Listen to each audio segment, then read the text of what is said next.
वाले हैं C++ language के बेसिक कॉन्सेप्ट के बारे में। कौन कौन से कॉन्सेप्ट है जो इसके अंदर यूज किए जाते हैं, उप्स के जो कॉन्सेप्ट इसमें यूज किए जाते हैं, उन सभी के बारे में। तो C++ लैंग्वेज जो है हमारी, वो पूरी तरह उप्स पर बेस्ड है। It means object oriented programming language है। ऑब्जेक्ट ओरिएंटेड प्रोग्रामिंग लैंग्वेज क्या है? तो मैंने आपको बताया था कि ऐसी प्रोग्रामिंग लैंग्वेज जो पूरी तरह अपना उसका जो भी कोड है वो ऑब्जेक्ट के ऊपर डिपेंड करता है। अगर एक ऑब्जेक्ट के लिए हम उसके अंदर एक टेम्पलेट लेते हैं और उस टेम्पलेट का यूज हम डिफरेंट ऑब्जेक्ट में करवाते हैं, तो C++ में सारा काम ऑब्जेक्ट के थ्रू ही किया जाता है। और जितनी भी इसके अंदर मेथड्स हो, चाहे जितने भी डेटा जो भी यूज किए जा रहे हैं, उन सभी को ऑब्जेक्ट के थ्रू ही हम एक्सेस करवा सकते हैं।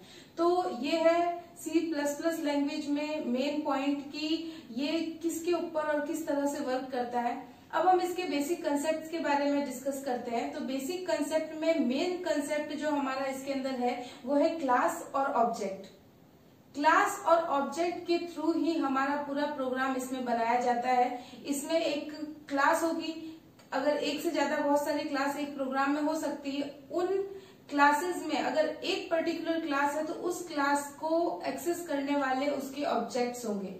एक क्लास एक टेम्पलेट की तरह वर्क करती है। उस टेम्पलेट में जितना भी डेटा है या जितने भी फंक्शंस यूज किए गए हैं, उन फंक्शंस को ऑब्जेक्ट के थ्रू ही एक्सेस किया जा सकता है। तो उस क्लास के जितने ऑब्जेक्ट बनेंगे वो सारे ऑब्जेक्ट उस क्लास के फंक्शंस को अपने तरीके से यूज कर सकते हैं।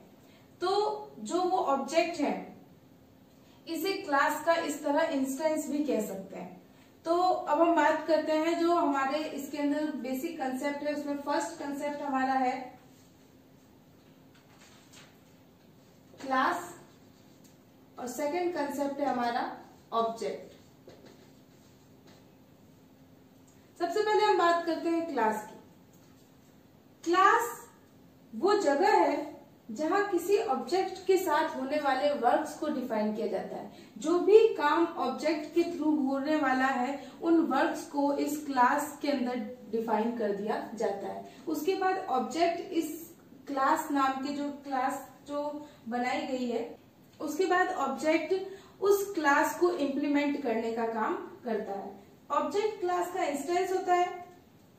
ऑब्जेक्ट जो हमारा है वो डेटा और मेंबर फंक्शन से मिलकर बनता है, या कह सकते हैं फंक्शन से मिलकर बनता है।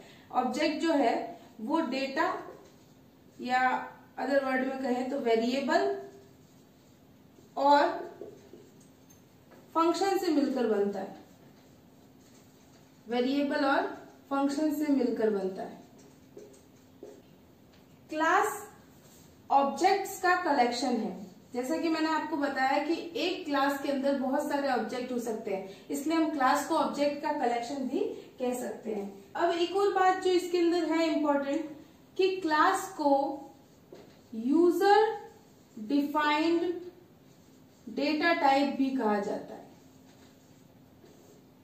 क्यों कहा जाता है? क्योंकि उसी क्लास के ऑब्जेक्ट बनाए जाते हैं और जो इसके वेरिएबल और फंक्शन का यूज करते हैं।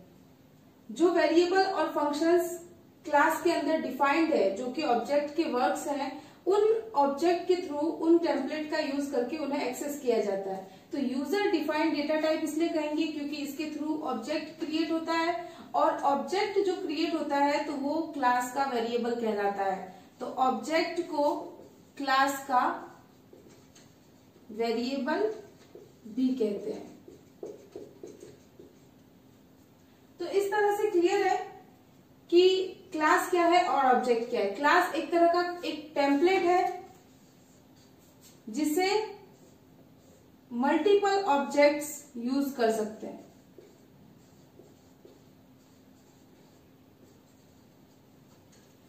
क्लास के अंदर डेटा और फंक्शंस यानी वेरिएबल और फंक्शंस को डिफाइन किया जाएगा।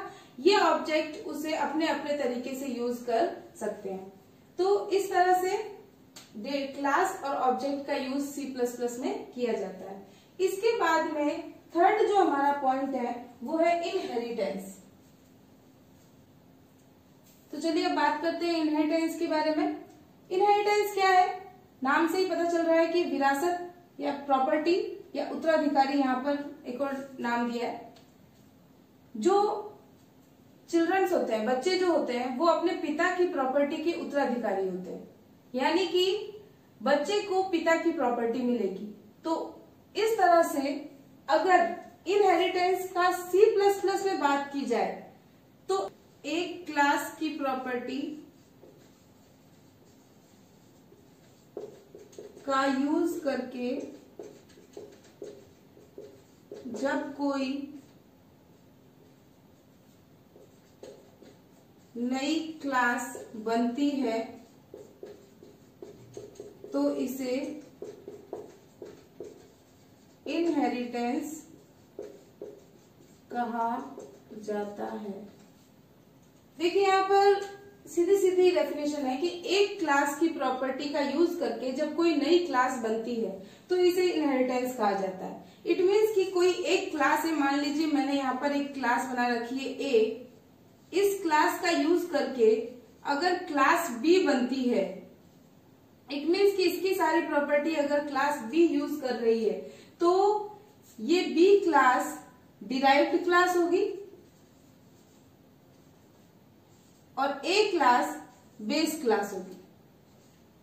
बेस क्लास की प्रॉपर्टी का यूज करके डिराइव्ड क्लास बन रही है तो इस प्रोसेस को इनहेरिटेंस कहते हैं। अब इसके अंदर जो भी वेरिएबल या फंक्शंस होंगे उसका यूज बी क्लास इजीली कर सकती है। तो यही है इनहेरिटेंस का कंसेप्ट। इसके बाद में हम बात करते हैं डायनेमिक बाइंडिंग के बारे में।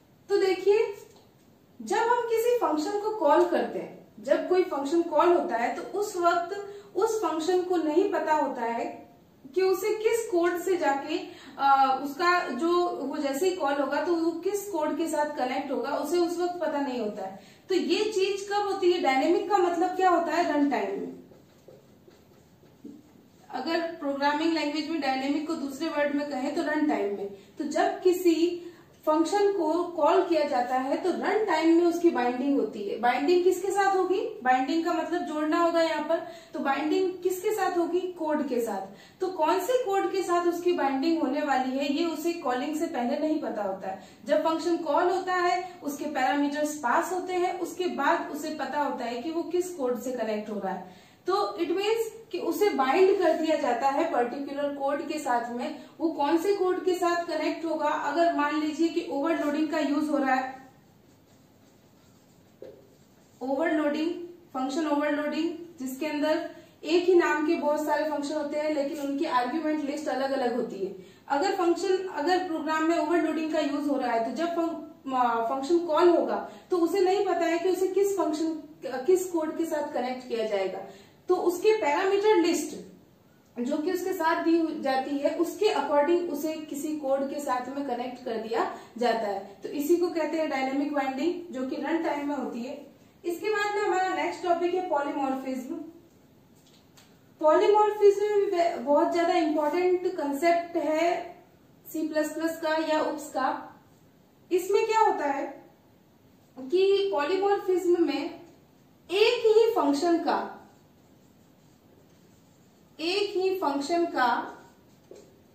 डिफरेंट टाइप से यूज,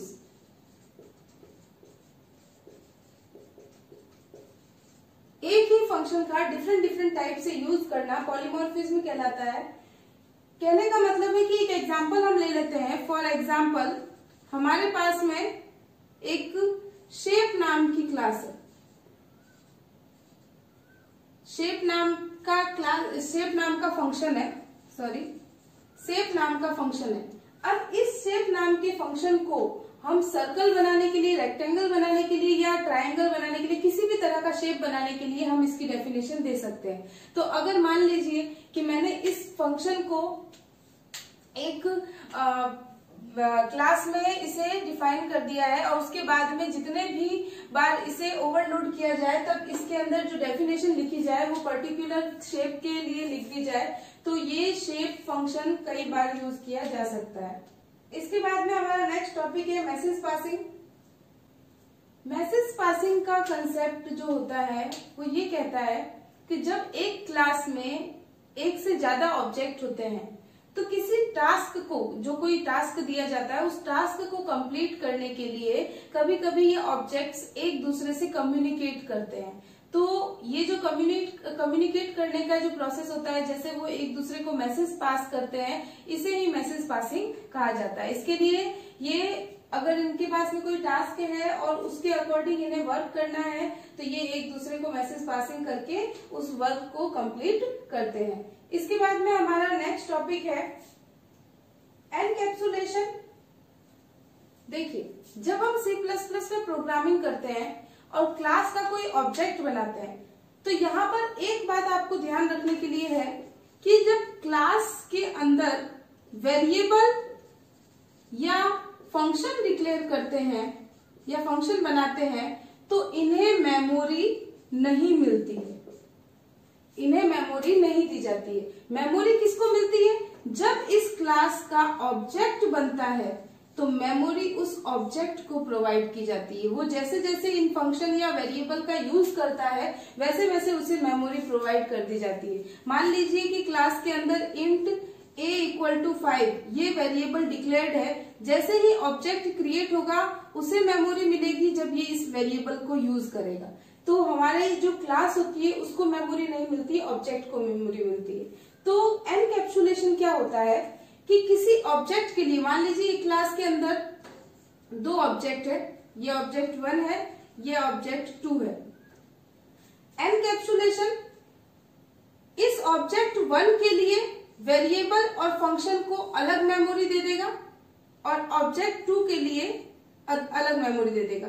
तो ऑब्जेक्ट 1 में डेटा और फंक्शन और ऑब्जेक्ट 2 में डेटा और फंक्शन, ये कैप्सूल की तरह रहते हैं। इसको कैप्सूल के अंदर एक कैप्सूल की तरह इसको सेव कर दिया जाता है, जो फिक्स कर देता है कि इस ऑब्जेक्ट 1 में ये डेटा और फंक्शन है, इस ऑब्जेक्ट 2 में ये डेटा और फंक्शन है। वो एक ही क्लास के हैं, लेकिन फिर भी उनका यूज ये ऑब्जेक्ट 1 अपने तरीके से करेगा, ऑब्जेक्ट 2 अपने तरीके से करेगा, और ये आपस में इस डेटा का कोई भी नुकसान नहीं हो सकता है, मतलब डेटा हार्म नहीं हो सकता है। इसके बाद में एक टॉपिक और इसके साथ ही आता है, वो है हमारा नेक्स्ट टॉपिक एब्स्ट्रैक्शन। देखिए, डेटा एब्स्ट्रैक्शन क्या होता है, एक सीधी सी लाइन में समझ में आ जाएगा आपको। अनवांटेड डेटा को छुपाना और जो डेटा जरूरत का है वही आगे वाले को प्रोवाइड करना। मान लीजिए कि जब हम इंटरनेट पे कोई सर्चिंग करते हैं या कोई भी टॉपिक सर्च करते हैं, तो हमारे सामने में वही टॉपिक, उसी से रिलेटेड डेटा आता है। जब हम उस वेबसाइट को ओपन करते हैं तो हमें पर्टिकुलर इन्फॉर्मेशन दी जाती है, ना कि कोई कोडिंग। अगर पीछे की कोडिंग या इंटरनल कोडिंग हमारे सामने में आ जाए तो वो ना तो हमारे लिए नेसेसरी है और ना ही वो उसके अंदर हम फिर उसके बाद वर्क करेंगे। तो एब्स्ट्रैक्शन क्या करता है, सिर्फ जो जरूरत का डेटा होता है वही यूजर को देता है और बाकी सारा डेटा हाइड कर लेता है। यहाँ पर भी इसी तरह से ये वर्क करेगा, जो डेटा नीडेड है वही डेटा प्रोवाइड करेगा और बाकी का डेटा हाइड कर देगा। तो एब्स्ट्रैक्शन का मतलब ये है। इसके बाद में C++ के बेसिक कंसेप्ट या UPS के बेसिक कंसेप्ट अब क्लियर हो चुके हैं। तो अब आप हमें प्लीज बताइए कि आपको ये वीडियो कैसा लगा। वीडियो को लाइक कीजिए, शेयर कीजिए, और अगर कोई भी क्वेरी है तो उसके लिए हमें कमेंट कीजिए और मेरे चैनल को सब्सक्राइब जरूर कीजिए। Thank you so much.